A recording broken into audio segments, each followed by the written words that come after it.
последнее время в новостях часто мелькает не самый очевидный персонаж из мировой политики – президент Финляндии Александр Стуб. Связано это с тем, что его обсуждают в том числе как кандидата на роль главного переговорщика Европы с Россией. Сами такие переговоры сейчас, конечно, только в воображении европейских дипломатов и журналистов, поэтому о них мы рассуждать не будем. Но вот о самом Стубе поговорить стоит. Финский президент за последние годы зарекомендовал себя как умелый дипломат, да и до президентства имел вполне насыщенную и интересную карьеру. Сегодняшнее видео о лидере Финляндии, которого все чаще вспоминают как раз за пределами его государства. Только прежде чем начнем, напомню, по ссылке в описании мы собрали актуальные способы по обходу российских ограничений интернета. Там есть и бесплатные, и платные. Если вы ищете подходящий VPN-сервис, присмотритесь к VPN Liberty. Он дает 30 бесплатных пробных дней без привязки карты. Также еще сообщу, для тех, у кого есть иностранная карта или криптосчет, продолжается марафон «Ты не один» в поддержку политических заключенных. На нем собирают деньги, чтобы купить политзекам еду и лекарства, пополнить ФСИН-счета, оплатить работу адвокатов или поездки родственников на свидание. Если есть возможность, поучаствуйте. Переходите по ссылке в описании или по этому QR-коду. Александру Стубу 58 лет. Он родился в 1968 году, вырос в Хельсинки в двуязычной семье. Мама говорила на финском, а отец на шведском. В первых планах Стуба на жизнь никакой политики не было и близко.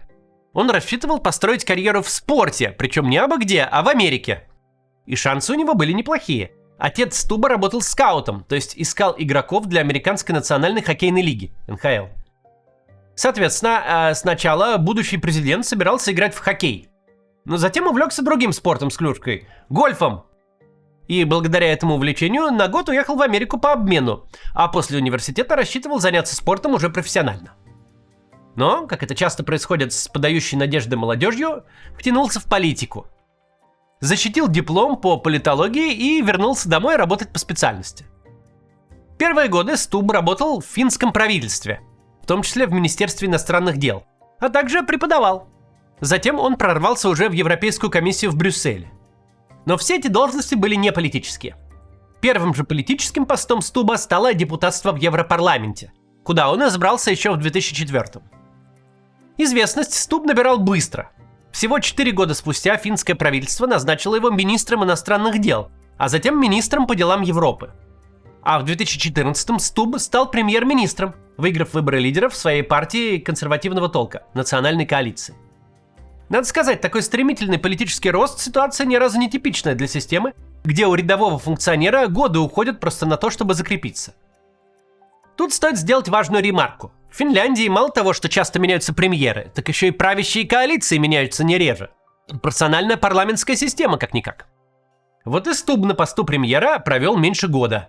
Его партия просто заняла не первое место на новых выборах. При этом в самой коалиции партия все-таки осталась, так что, покинув пост премьера, Стуб остался в правительстве еще на год, теперь как министр финансов. После Стуб работал в Европейском инвестиционном банке, который функционирует под управлением ЕС, и вернулся к преподаванию.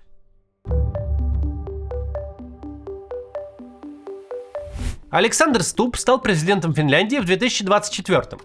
И хотя на тот момент он должностей в политике уже не занимал, его кандидатуру в президенты обсуждали постоянно. Сам Стуб говорил, что, мол, если уж позовут избираться, то почему бы и да. Так и произошло. Выдвинула его все та же партия «Национальная коалиция», которую он никогда и не покидал. В первом туре Стуб занял первое место, получив 27% голосов. Во втором туре кандидатом против него был бывший министр иностранных дел Пекка Хааvisto. Стуб в итоге победил с 52% голосов. Александр Стуб стал довольно уникальным президентом, вторым в истории Финляндии из числа финских шведов. Первым был основатель современной Финляндии Густав Маннергейм, который правил страной во время Второй мировой войны и которого на должность назначил парламент. А значит, из числа избранных президентов Стуб – первый швед. В Финляндии сейчас парламентская политическая система, то есть руководит страной премьер, которым Стуб в свое время пробыл год. Когда-то система была президентской, и у главы государства имелись реальные полномочия. В современной же Финляндии президент хоть и церемониальный, но влияние на внешнюю политику страны имеет немалое, как представитель всего государства. Помимо этого, президента все-таки избирают на всеобщих выборах и на долгий срок. Так что он выступает символом стабильности и, извините уж, гарантом Конституции. Потому что в парламенте, как мы помним, власть фрагментирована и коалиции часто меняются. На своем посту президент Стуб занимается в основном дипломатией. Именно он представляет страну за границей, гоняет на саммиты с другими лидерами или принимает их у себя. При этом, как нейтральное лицо, Стуб себя отнюдь не выставляет и продолжает активно участвовать в политике. Он по-прежнему поддерживает европейскую интеграцию Финляндии и активное участие в НАТО, куда Финляндия вступила всего 3 года назад. У Стуба четкая прозападная позиция в войне России с Украиной. Он поддерживает санкции против России и поставки оружия Украине. В случае военного конфликта с Россией именно Стуб, как президент, будет главнокомандующим финских войск, одной из крупнейших сухопутных армий Европы. Поэтому вопросами обороны президент тоже занимается. В частности, он поддержал выход из Конвенции о запрете противопехотных мин вместе с главами Польши и стран Балтии. Дальше поговорим о самой, пожалуй, необычной роли Стуба в международной политике, о его уникальной способности находить общий язык с Дональдом Трампом. Но сначала небольшая реклама. Посмотрите, пожалуйста. Мы продолжаем развивать наш проект «Релокац». Из сайта он превратился в полноценную систему помощи релокантам. Во-первых, есть сайт, где вы можете узнать всю основную информацию о переезде в самые разные страны, начиная с оформления виз и заканчивая ценами на аренду и правилами перевозки животных домашних. Во-вторых, проект сотрудничает с проверенными нами компаниями, которые помогают с переездом. А еще проект дает консультации. Если вы не можете выбрать подходящий для себя вариант, можно обратиться в релокац. В-третьих, проект и сам, без третьих фирм, начинает помогать с получением ВНЖ за границу. Наняли прям in-house юристов по нескольким странам, и вот. Первым направлением стала одна из самых популярных стран для релокации из России – Сербия. Вы наверняка слышали, что критерием для визы таланта в Сербии является диплом о высшем образовании. И это тот редкий случай, когда он действительно может вам пригодиться. Другой способ перебраться в Сербию – открыть там ИП. Сербия сейчас для россиян один из самых простых, быстрых и недорогих вариантов переехать в европейскую страну. Если вы фрилансер или просто работаете удаленно, если вы IT-специалист или предприниматель, Сербия для вас. Проект работает под ключ. Он подготовит ваши документы, сделает нотариальные переводы, откроет вам ИП и поможет открыть банковский счет, а также сопроводит всю подачу. В результате вы получаете ВНЖ для всей семьи. По ссылке в описании вы можете обратиться за бесплатной консультацией по этому направлению. Если хотите переехать, то сейчас самое время.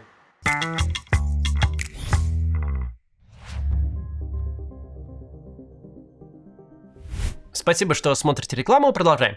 В Европе Стуб приобрел репутацию человека, который умеет справляться с одним из главных вызовов для региона – с Дональдом Трампом. Как мы знаем и наблюдаем, последние лет 10 в Европе страдают от того, что Америкой правит персонаж, не склонный к дипломатии, и Старый Свет, считающий врагом, а не союзником. В свой второй срок Трамп с Европой вообще прям конфликтует. Пошлины свои налагает раз в месяц, Гренландии угрожает отжать. Войны всякие начинает, никого не спросив.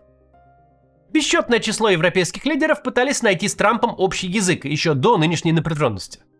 Получалось мало у кого, разве что Борис Джонсон худо-бедно справлялся. Но скорее потому, что у него самого есть трамповская жилка. Эммануэль Макрон регулярно включает свой французский шарм, но успехи у этого метода переменные. А вот у Александра Стуба получилось наладить отношения с президентом Америки. Секрет оказался прост. С Трампом всего-навсего надо было подружиться. И вместе заниматься тем, что тому по душе. Ровно тут Стубу пригодились спортивные навыки из времен лихой молодости. Дело в том, что у Дональда Трампа имеется проверенный способ снимать стресс. В любой непонятной ситуации он едет играть в гольф. Что Стуб со своим бэкграундом подхватил легче легкого. Весной прошлого года Стуб съездил в Америку, во флоридскую резиденцию Трампа, и сыграл там с американским лидером в гольф. Очевидно, поразил того своим мастерством. До такой степени, что Трамп потом даже журналистам рассказывал, какой Стуб крутой игрок. И этого, видимо, хватило для начала крепкой мужской дружбы.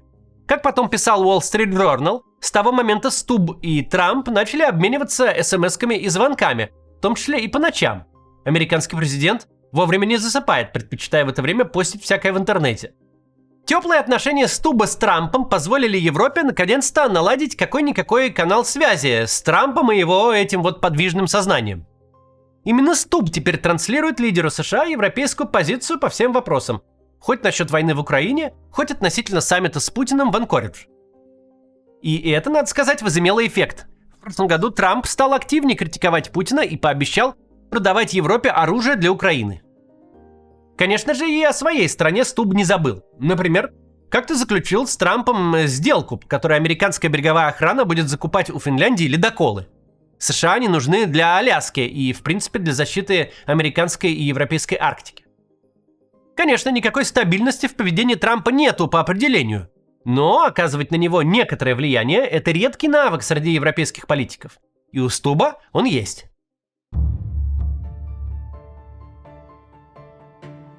Популярность Стуба и его опыт привели к тому, что финского президента теперь считают растущей политической звездой. Не в том, конечно, плане, что он молодой и перспективный политик. Не то чтобы он молод, а куда стремиться выше поста президента в самой Финляндии, не очень понятно. Но фигуре Стуба все чаще придают большее значение в рамках общеевропейской политики, как представителю не только Финляндии, но и всего ЕС или даже всего континента. Европейская редакция Politico поставила Стуба на 13 место в списке самых значимых для Европы политиков 26 года. На одно место ниже Виктора Орбана и на одно место выше Владимира Зеленского. Кстати, на первом месте в этом рейтинге Трамп, на втором премьер Дании Фредриксон, а на третьем канцлер Германии Мерц. Недавно в Европе началась дискуссия, кого выбрать представителем Евросоюза на переговорах с Россией об окончании войны. Ну, тут, конечно, надо сказать пару слов о переговорах. Теоретически Европа в них должна участвовать, хотя бы в качестве гаранта. Но будут ли такие переговоры в принципе? Скорее, не будет сейчас ничего, потому что для начала нужно, чтобы Путин решил с кем-то вообще переговариваться. Более того, для участия Европы нужно, чтобы Россия хотела говорить именно с Европой. А таких сигналов пока не наблюдается. С другой стороны, американцы в лице госсекретаря Марко Рубио заявили, что они, мол, умывают руки и больше не будут стараться закончить войну за один день, как планировали. Теперь это задача и проблема для европейцев. И вот в обсуждениях, кто же будет представлять Европу на этих переговорах, все чаще звучит имя Стуба. Конечно, это повлиял в том числе его особый навык ладить с Трампом. Но Стубу как дипломату помогают и другие факторы. Во-первых, его статус президента страны. Да, в Финляндии пост этот, почти церемониальный, но на внешнюю политику президент влияние вполне имеет. Что позволяет Стубу не быть просто говорящей головой в красивом кабинете, в отличие от своих церемониальных коллег. Пост финского президента заточен именно под дипломатию, в чем Стуб вполне преуспевает. Также, если смотреть по глобальным меркам, Стуб еще совсем не приевшееся лицо. И в Европе, конечно, есть серьезные фигуры, хоть Макрон, хоть фон дер Ляйен, но они уже стали персонажами чуть ли не классическими. И на их фоне Стуб относительно новый человек, интересный и публике, и другим лидерам, которым с ним надо будет взаимодействовать. Александр Стуб на посту президента будет аж до 2030 года, в Финляндии 6-летние президентские сроки. Более того, один раз можно переизбираться, и переизбрание вполне вероятно. 2 предыдущих финских президента занимали пост все 12 возможных лет. И кто знает, каких новых дипломатических высот нынешний президент успеет достичь за отведенное ему время. Разговоры о переговорах с Россией, из-за которых сейчас Стуба обсуждают, вполне вероятно ни к чему сейчас не приведут. Но нынешний финский лидер уже показал себя успешным европейским дипломатом и наверняка успеет за ближайшие годы поучаствовать в политике не только Финляндии, но и всей объединенной Европы. А может и всего мира. Мало ли, где еще любят поиграть в гольф. До завтра.